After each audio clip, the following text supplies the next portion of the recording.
கேரளாவில் ஃப்ரெண்ட்ஸோட சேர்ந்து அட்வென்ச்சர் ட்ரிப் போகலாம் அப்படின்னு பிளான் பண்ணுறீங்க அப்படின்னா இந்த வீடியோ உங்களுக்காக தான். சேவ் பண்ணிட்டு ஃபுல்லாக பாருங்கள். நான் வந்து காந்தலூர் போயிருந்தோம் நியூ இயர் செலிப்ரேட் பண்ணலாம்னு சொல்லிட்டு நான் வந்து 3 days பிளான் பண்ணி போயிருந்தோம். போகிற வழி ஃபுல்லாக வாட்டர் ஃபால்ஸ் மிஸ்ட்டுன்னு பயங்கர நேச்சுரலாக இருந்தது. நீங்கள் அந்த ஸ்பாட்டுக்கு போகிற வழியிலே பார்த்தீங்கன்னா பயங்கரமாக இருக்கும். நான் வந்து ஃபுல் இன்க்ளூசிவ் பேக்கேஜாக எடுத்திருந்தோம். ரூம் வந்து செம்ம பியூட்டிஃபுல்லான வியூவில் இருந்தது. ஃபுட்டும் வந்து இன்க்ளூசிவாக எடுத்திருந்தோம். பயங்கர வெரைட்டியில் ஃபுட் வந்து சூப்பராகவே இருந்தது. அதுக்கப்புறம் 3 days வந்து அவங்களே பேக்கேஜ் வந்து கூப்பிட்டு போவாங்க.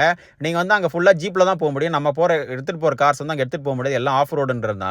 அவங்க வந்து 2 வாட்டர் ஃபால்ஸ், ஒரு லெமன் கிராஸோட ஒரு ஃபார்மு, நிறைய வந்து முருகமலைன்னு சொல்லிட்டு ஒரு 4 wheel drive அட்வென்ச்சர் சஃபாரிலாம் கூப்பிட்டு போயிருந்தாங்க. வாட்டர் ஃபால்ஸ் எல்லாமே வேறு லெவலில் இருந்தது. பயங்கரமாக தண்ணி போய்கிட்டு இருக்கு. ரொம்ப சூப்பரான வெதர் இருக்குது காந்தலூர். நீங்கள் யூஸ்வலாக போகிற மூணார் வயநாடு போகாமல் காந்தலூர் ட்ரை பண்ணி பாருங்கள். ரொம்ப பியூட்டிஃபுல்லான பிளேஸ் இது. நாங்கள் வந்து போகிற வழியில் நாங்கள் நைட் வந்து ஒரு நாள் ஜங்கல் சஃபாரிலாம் போயிருந்தோம். இடையில வந்து பார்த்தீங்கன்னா இடையில யானைலாம் வர ஆரம்பிச்சிருச்சு. பர் டே வந்து பேக்கேஜ் 2500 ஸ்டார்ட் ஆகுது. 2 days எடுக்கிறீங்க அப்படின்னா 4500 வரும். டீட்டெயில்ஸ் வந்து டிஸ்கிரிப்ஷனில் கொடுங்க. நீங்கள் இதுக்கு முன்னாடி காந்தலூர் போயிருக்கீங்க அப்படின்னா கண்டிப்பாக கமெண்ட்ஸில் சொல்லுங்கள். பை.